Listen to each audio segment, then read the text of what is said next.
Yo, what's up? Good morning. Kakahatid lang natin kay Mami.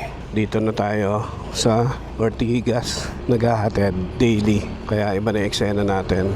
Mas maraming sasakyan. So I think mag-aalas 6 na. Kaya dumadami na yung volume ng mga sasakyan ngayon. 6 a.m. kasi yung pasok niya. So which is okay naman sa amin. Kasi wala pang traffic na matindi sa umaga. And then paghapon, hindi pa rin super rush hour. Kaya okay din yung ganitong schedule namin. Nag times 2 lang yung travel time namin from doon sa dati na pinaghahatidan ko sa kanya. So ito, sa abak na naman tayo sa mga traffic light. Tagal ng mga traffic light dito.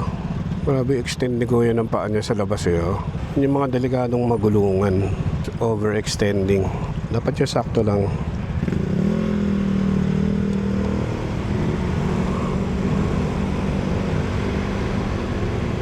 Okay.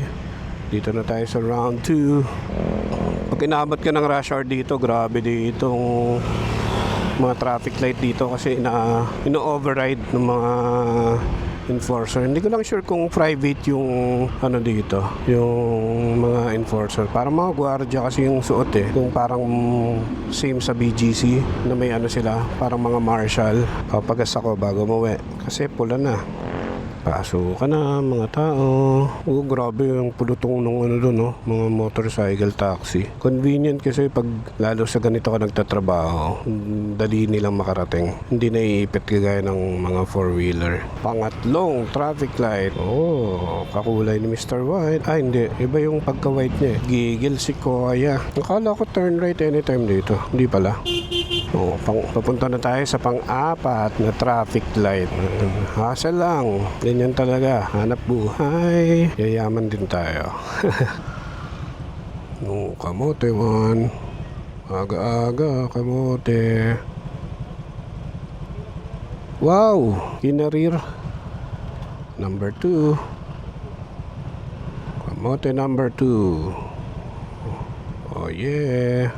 Dahil sa ganyan, sana lahat ng lugar may end cap. Pero sa mga kamote, Dunkin. Ito na yung pinakamalaking Dunkin na restaurant sa buong Pilipinas, I think. And may fake waterfalls. Alright, natapos na natin yung mga traffic light. Ang daming MC taxi, oh. Ang daming abala. Siguro ang daming pasahero ng gantong oras. Kaya ang daming MC taxi. Kaya na, pumuputok na si Haring Araw. Thank you Lord. Isang magandang araw po.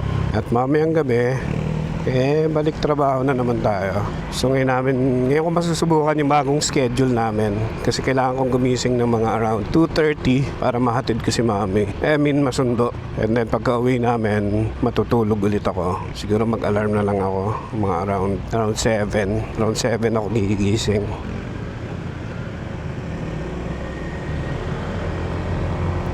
Sarap din ng gantong oras ha, ang luwag. Wala pa yung mga tekamots. Iilan pa lang sila. Kaya kanina, dalawa.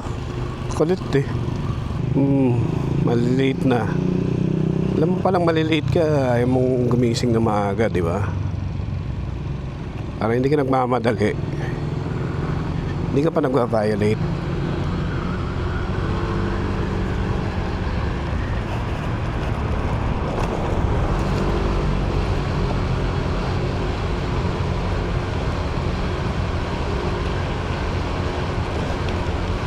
Yan, talbog.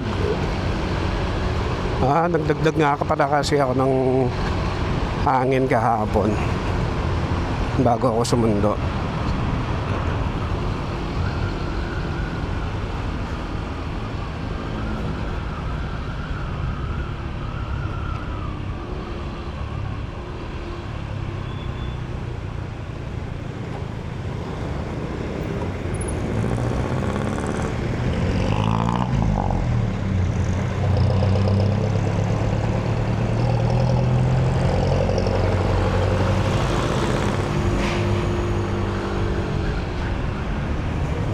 Ito pa yung natira kong gas nung kami, moto camping. So nag more than 1 week pa siya. Okay din to si Mr. White eh. Hindi masyadong matakaw sa gasolina. Unless talagang mag-ultra walwal ka.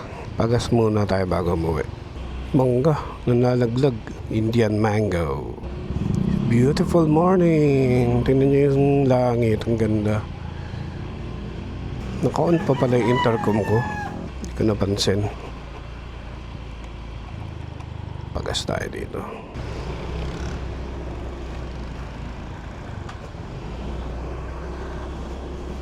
Almost full tank yung 150 natin. Ayun, full tank. Hindi pa pala nakaka-adjust. Ayan, malapit na ulit tayo.